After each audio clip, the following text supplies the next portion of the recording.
A CBS News poll shows 58% of likely voters consider the U.S. Mexico border a major factor in their choice for president. CBS's Omar Villafranca and producer Suvro Banerjee hit the road, traveling more than 1,700 miles to speak to those directly impacted. What people hear about the southern border. It's an invasion of our country. I saw the violence and chaos. Or see on the news can easily create a picture that all border towns are chaotic. But the reality is more nuanced, as we learned during our 1,700-mile trip from McAllen, Texas to the California coast.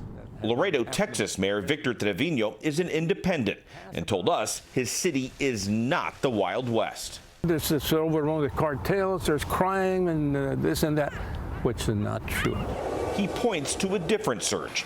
$320 billion worth of GM and Tesla car parts, microchips, and produce that cross America's busiest port of entry by truck and train.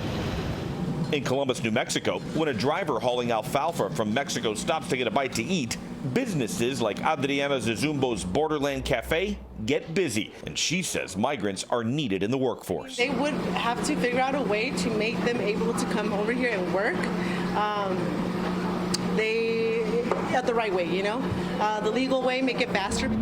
Arizona borders Mexico for more than 350 miles, and it is a drug smuggling hotspot. In fiscal year 2024, 66% of the fentanyl seized on the U.S. Mexico border happened in the Tucson sector, which includes all the ports of entry in Arizona, including the one behind me.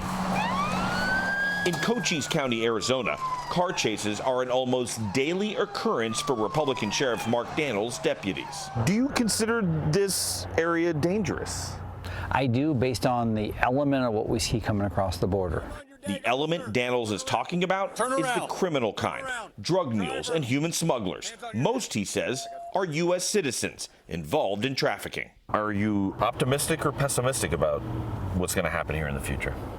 It's more of an unknown, because politics in the country is so divided right now. The border wall splits Calexico, California, and Mexicali, Mexico, another hotspot for migrant surges and drug trafficking. There's also a secondary, smaller wall that backs up to a neighborhood.